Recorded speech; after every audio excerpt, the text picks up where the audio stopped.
It slashed prices, interest rates, to get more money out into the economy, from 5.5% to 1%. Today it cut bank rate again to 0.5%.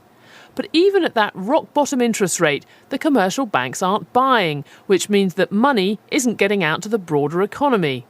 The price can't get any lower, so the Bank of England's taking the next step. It's going to create its own money, £75 billion over the next 3 months, and go out and spend it for itself. It'll take that money to the city and use it to buy government and corporate debt. So banks will have some extra cash in their accounts, and the central bank will have a lot of bonds. What happens next? We don't know.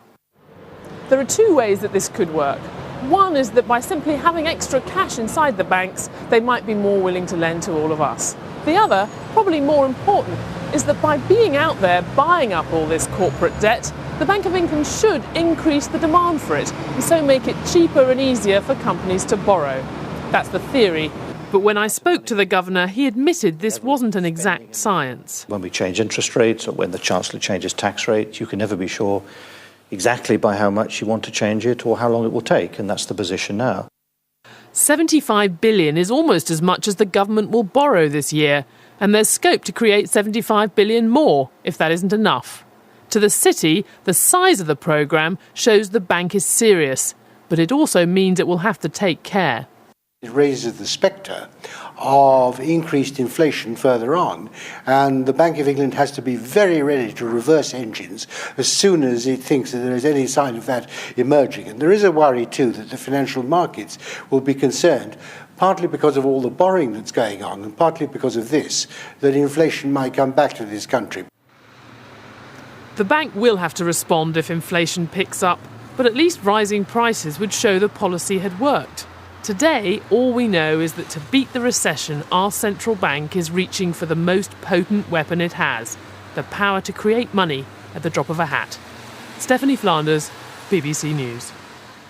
Well, the Bank of England's initiative is the latest attempt to break the logjam to get the banks lending again to business. Many companies with healthy order books are fighting for survival because they're struggling with their cash flow and they're unable to borrow money. Our chief economics correspondent, Hugh Pym, explains that for business, interest rates are no longer the issue. For many businesses, it's not the cost of borrowing, it's the availability. Interest rates have been cut from 5% in October down to 1% last month and 0.5% today. But that's not much help if banks aren't prepared to lend. One of the key characteristics of this downturn has been the extent to which companies, otherwise viable companies, even in difficult economic circumstances, have been starved of credit as a result of the credit crunch and the problems that we face in the banking sector. £7.70, sir. Thank you. Thank you very much.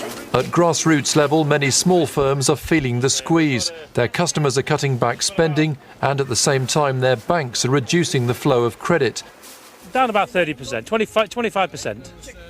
And that's all over the markets, not all my markets, down about 25%. Here at Devizes in Wiltshire, businesses say getting loans from the banks is becoming ever more difficult. They've had a lot of help. The taxpayers helping them, we're all helping them. They really should start lending again. Why they're not, who knows? Only they know. But it's a big mess at the moment, and really something has to be done urgently, otherwise we're just going to sink to our feet. Both the government and the Bank of England have introduced measures before now to try to boost the flow of lending from banks to companies, but so far with limited effect. That's why the Bank of England has announced this new move today to create new money and to try to get it directly to the sort of financial markets where businesses raise their funds. It might not have helped Woolworths, which collapsed after banks lost patience. The company had struggled for some time, but other firms on the brink may find there's a lifeline. Business leaders have welcomed the new policy, so too opposition politicians, but they warn that nobody can be sure whether it will halt the economic slowdown.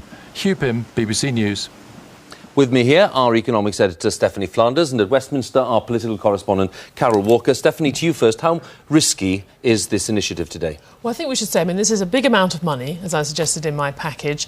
There are some risks. I think in a normal world, suddenly injecting £75 billion into the economy would pose risks of inflation. I think what the Governor of Bank of England has been very determined to underline today is these are not normal times. They don't think that it poses any inflationary risk, and they fear that the real risk facing the economy is deflation. That's what they're determined to prevent. And that's what the lesson of today is, that they will do almost anything, if you like, to prevent that from happening. Particularly the size of the scale of the purchases, and the fact that they're emphasising that they're going to go out into the broader economy. That, if you like, they're in a sense almost giving up on the banks lending more of this money on. They want to get it out there to companies and to individuals to help us get the economy moving again. I think most people would say the bigger risk is it won't work. If I turn to Carol. Carol, on this big day, a very significant day, we have Ed Balls, one of the Prime Minister's closest cabinet colleagues, saying that the government underestimated the risks to the economy in the past couple of years. What do you make of that? Well, I think certainly Ed Balls, who, as you say, is a minister who's always been very close indeed to Gordon Brown, has struck a somewhat more contrite note today when he said that the government had underestimated the risks in the economy and that there should have been tougher regulation. Now, this is, of course, still quite a long way short of the full apology which the Conservatives are once again pressing Gordon Brown to make. The Prime Minister clearly believes that if he were to make some sort of apology like that, it would be an absolute gift to the Conservatives. So he's simply not going to go down that route. Interestingly enough, Ed Balls has pushed the line before, if you like, when he talked a few weeks ago about us being in the worst recession for more than 100 years. And I think what we're seeing here is that there is something of a tension within government circles about exactly how frank the government should be about the depths of the problems and exactly how much responsibility the government should take. And all this, of course, at a time that the government is really struggling to build public confidence in anything that it's doing. Carol, at Westminster, thank you very much. And Stephanie, thank you too. Now, 13